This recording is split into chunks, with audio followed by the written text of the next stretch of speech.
Hello, Cherie Hansen here. Thank you so much for tuning in to my video, which I upload to YouTube. My purpose is very clear. I am growing, I'm learning. I sit with teachers every single day. I go to YouTube wise people and seek their wisdom. I read the cards to get information from the field to help me in my personal growth. And I wish to lead people into a place where they can grow their spirits. That is my most heartfelt desire. So you can go to my blog at cheriehansen.com, which has close to 75,000 subscribers now, or I invite you to come on and subscribe to my YouTube channel if you wish. I do intuitive readings using my channel, using all of the tools that I have gathered as I'm just so curious, turning over each rock, trying to find more about the human condition and how we can live in a way that serves the earth and one another the most efficiently. And I want to talk a little bit about that today because I've been hearing some things lately that I have an urge to react to. And that is that we get so caught up in our created reality, into the conditioning that we have in our society. For me, I know very well about the trauma that's gone through my family for generations and how I carry it in every cell in my body. I know very well about the trauma that happened in my childhood that caused my brain to not develop in a way that allowed me to process that trauma, and it was just sitting in this hard knot in my amygdala for decades until I found a way to release it. But what we're getting back to over and over and over again is we're trying to use the same tools that we've always used to work on a world that has totally changed. So, if you've got a certain size wrench, it's not going to fit. You can try and turn it all you want to with that old tool. It's just not going to work. So I see people who are stepping into the idea of post-traumatic growth and post-traumatic healing, but the difficulty they're facing is that they're not understanding how to work with themselves. So I'm hearing from a lot of people, I have to be perfect. I watch myself, I'm vigilant, I observe myself to make sure that I'm good and that I am not losing my balance or falling off on one side or the other. And I'm going to share with you an interesting experience I had 2 days ago. I have a hip joint that's failed, and as I set out on the road, it was with so much trepidation. I haven't gone anywhere, and here I am getting in the car for what ended up being 5 hours of driving that day. And I found that as I was sitting there, if I used my old ways of coping, I would grip the steering wheel really hard because I'm into control the situation,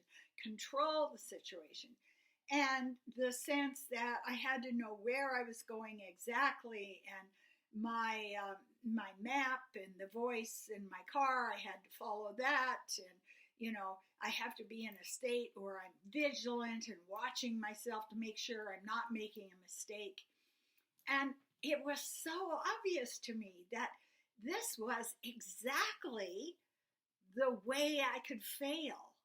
This is exactly the way I could put myself into this scarcity mindset, that I'm not enough, that I don't know enough, that this is too hard a journey, my hip won't make it. And I was in this place where I could really see how using the old tools in the new situation was like sending out for disaster, And so where I got to in my mind was I got to the understanding I had to readjust. And one of my teachers this morning said something that I thought was so beautiful.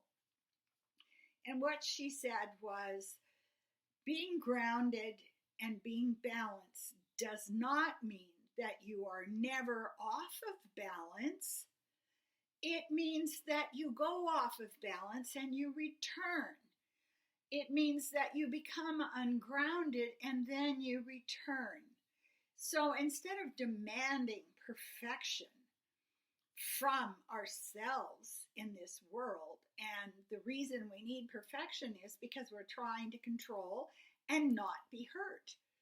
The issue is that puts us in a place where we're just not going to learn anything. You know, you went through all of this, and at the end of it, you got nothing. You didn't learn anything. And we see it around us. We see people who are constantly in a state where they're recreating fear and anger and victimhood, and they're projecting it onto other people, and it's making them just miserable, absolutely miserable, because once you make the story up in your head that you live in a war zone, you're always looking for incoming. You flinch when a plane flies over. You flinch when somebody drives past you and you're looking at them to see how they're wrong or how they could hurt you. You know, they're weaponized and they will get you. Instead of being in a place where we come back to center, and this is always the comfy place. It's the garden that's inside you, which is so peaceful and sweet and effortless. You just come back to center and you let go of the need to be perfect. You let go of the need to be in control. You let go of the need to watch out for people who are after you. And then you can reset. You're now in a place where you're totally resetting yourself. You're coming back into balance. Yes, you went this way and you went that way and you almost fell on your face, but you're coming back to balance. And as I was driving, I was thinking about how my hands hurt. I was holding onto the steering wheel so tight. My shoulders hurt. I was like this. I was leaning forward so that I could make sure that I could see everything and prevent some kind of disaster. And I could see myself using my old mindset about the journey. And everything's a metaphor. It's all a metaphor. I was using my old story about the journey. And all of a sudden it came to me. The car knows the road. My angels know the road. I am connected to spirit. I have guides. I have angels. I have loving energy around me that is leading me. I don't have to be in control. All I need to do is let go of control. And at that point, I came to a place where I relaxed my hands so they weren't aching from holding on so tight. And I relaxed my body. And I started saying over and over to myself, you're fine. The car knows where to go. You can see the road. The road will carry you. Your guides and your angels are with you. And then you get to a place where you're in this beautiful, peaceful state of surrender. And I see so many people that are new to a spiritual journey, and they're constantly watching themselves for perfection. That is the absolutely most damaging thing you can do when you're trying to grow. Imagine that you're a 4-year-old or 5-year-old and you're trying to learn to tie your shoelaces. And you come in as this adult and you're watching yourself try to learn something, and you just start screaming at yourself and hitting yourself and going, what the heck is wrong with you? Why can't you tie your shoelaces? You're making mistakes. Well, that's not a good environment to grow your spirit or to learn a lesson or to get to a place where you're really happy with yourself with all of your swaying and getting off balance and making mistakes and learning something. Um, and it's just not a good environment for growing the spirit. So, as I went on this long drive, I kept focusing on the fact that the road knew where I was going. The universe knows where I'm headed. My angels, my guides, my ancestors are all with me. They're around me. And my urge to be perfect and to control and to hold on tight, all that did was exhaust me, give me cramps in my hands so I was losing control. And then I could learn by watching myself, this was the wrong tool for what I was trying to do. Surrender. The lessons will come. You're going to learn all kinds of stuff. And being afraid of not knowing 100% puts me back into this idea of, the supervisor. Like the supervisor self is like up here looking to see how wrong you are and how many mistakes you make and how you need to be watched and criticized. Well, that doesn't help us grow. So this whole spiritual Nazi thing of I can't have a negative thought.